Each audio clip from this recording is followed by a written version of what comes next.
பல வழக்குல சம்மந்தப்பட்டிருக்கிறார் செந்தில் பாலாஜி, உத்தமர் செந்தில் பாலாஜி. அவர் பல வழக்குல இருக்கிறார். பல வழக்குகள் அவர் மேல நிலுவையில் இருக்கு. 10-15 வருஷமா பல வழக்குகள் இருக்கு. அது எந்த வழக்கு என்னன்னு தெரியல. அது அந்தந்த துறைக்கு தான் தெரியும். ஒப்பந்த தொழிலாளர் இருக்காங்க. அதே மாதிரி இல்ல, நம்ம இந்த வருஷம் 15,000 பேர் புதிதாக வேலைக்கு எடுக்கிறதுக்காக நாங்க முடிவு செஞ்சிருக்கோம். பழைய ஆட்சி காலத்துல நிறைய பேர் வேலைக்கு எடுக்காமல் அவங்களுக்கு உத்தரவாதம் கொடுத்து நிறுத்தப்பட்டிருக்கு. கேங்மேன்ல இருந்து பல துறைகள்ல. சோ அவங்களுக்கும் ஏதாவது ஒரு ஆல்டர்னேட்டிவ் செய்யணும். ஸோ இது அனைத்தும் ஆலோசனைக்கும் பணிகள் நடந்துட்டு இருக்கு.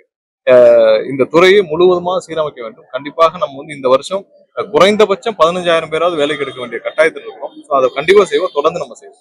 தமிழகத்துல தொடர்ந்து குற்ற சம்பவங்கள்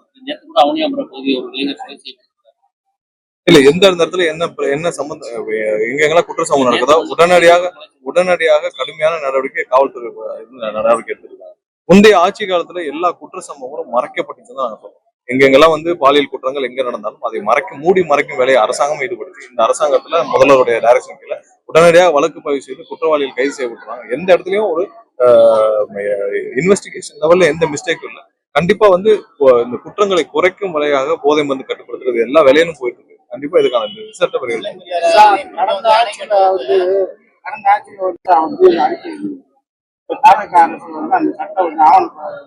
இல்ல, அது குறிச்சு ஆலோசிச்சுட்டு இருக்காங்க. முதல்வர் தலைமையில் ஆலோசனை நடைபெற்று கண்டிப்பா ஒரு முடிவு எட்டப்பட்டது. கண்டிப்பா தெரியும். மின்தடை எல்லா பகுதியிலும் இருக்கின்ற மாதிரி இல்ல,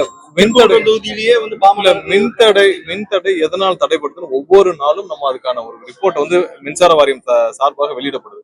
ஒவ்வொரு நாளும் முந்தைய நாள்ல எங்கெங்க மின்தடை ஏற்படுதுன்னு குறைந்தபட்சம், அதாவது 55 இடங்களுக்கு கீழே தமிழகம் முழுவதும் மின்சாரம் தடைப்படுது. எதனால தடைப்படுது, எவ்வளவு நேரம் தடைப்படுதுன்ற வரைக்கும் நம்ம ரிப்போர்ட் ரெடி பண்றோம். தயவு செஞ்சு பத்திரிகையாளர் அனைவரும் அதை பார்க்க வேண்டும். ஏன்னா இப்ப நேத்து ஒரு 55 இடத்துல முன்னாடி ரிப்போர்ட்ல 55 இடத்துல 52 இடத்துல தடைப்பட்டுச்சு. அதுல 35க்கு மேல 1 மணி நேரத்துக்குள்ள சரி செய்யப்பட்டிருக்கு. மீதி எல்லாம் 4 இருந்து 2 மணி நேரத்துக்குள்ளதான் சரி செய்யப்பட்டது. பெரிய லெவல்ல ஏன் மரங்கள், அதாவது போஸ்ட் கம்பங்கள் சாய்ந்து 3-4 போஸ்ட் கம்பங்கள் சாய்ந்து காற்றுனால அதனால தடைப்பட்டுச்சு. அதை எவ்வளவு விரைவாக சீரமைச்சாங்கன்னு பார்த்திருக்கோம். மின்சாரம் எதனால் தட்டுப்படுது, எதனால அந்த இடத்துல தடைப்படுது, எதனால அந்த இடத்துல பிரச்சனை வருது, எவ்வளவு சீக்கிரம் சரி பண்றாங்கன்றத நம்ம உடனே பண்ணிட்டு தரோம்.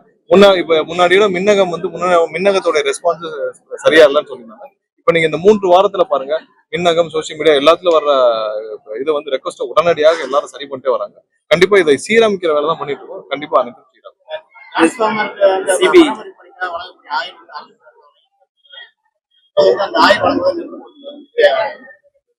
பாருங்க, எந்த இடத்துலயும் மெயின்டெனன்ஸோ டெண்டரோ நிறுத்தப்படவில்லை. டெண்டர் எஸ்டிமேஷன் தவறுகளை சரி செய்ய சொல்லிருக்கோம். டெண்டர் எஸ்டிமேஷன் பாலிசியில தவறா இருந்திருக்கு, எஸ்டிமேட் பண்றதுல தவறு நடந்திருக்கு. ஸோ அதெல்லாம் சீரமைக்க விட்டு எங்கேயுமே டெண்டரை போடக்கூடாதுனோ இல்ல எதையும் மெயின்டெனன்ஸ் பண்ணக்கூடாதுனோ இல்லை.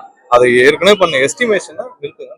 அதை சீரமைச்சுட்டு எஸ்டிமேட் பண்ணி புது டெண்டர் விடுங்கன்னு சொல்லிருக்கோம். ஏன்னா அரசுக்கு நஷ்டம் ஏற்படுத்தும் விதமாக எந்த டெண்டரையும் கால்குலேட் பண்ணக்கூடாது. எஸ்டிமேஷன் பாலிசி, அதான் டிரான்ஸ்ஃபார்மர்ல 8 லட்ச ரூபாய் ஒருத்துள்ள டிரான்ஸ்ஃபார்மர் 13 லட்ச ரூபாய்க்கு வித்தாங்கன்னு சொன்னாங்கன்னா அது எஸ்டிமேஷன்ல ப்ராப்ளம். ஸோ அந்த எஸ்டிமேஷன்ல சீரமைச்சு விட்டு எங்கேயும் இந்த அரசாங்கத்திற்கு எந்த பர்சன்டேஜ் வேணாம், எந்த கமிஷனும் வேண்டாம். அதனால சீராக மக்களுக்கு போக வேண்டிய பணம் மக்களுக்கு இருக்கணும், நிறுவனத்துக்கு இருக்க வேண்டிய பணம் நிறுவனத்துக்கு இருக்கணும். நிறுவனத்தில் இல்லாமல் எந்த நடுவுக்கு எந்த நபருக்கும் போகக்கூடாது.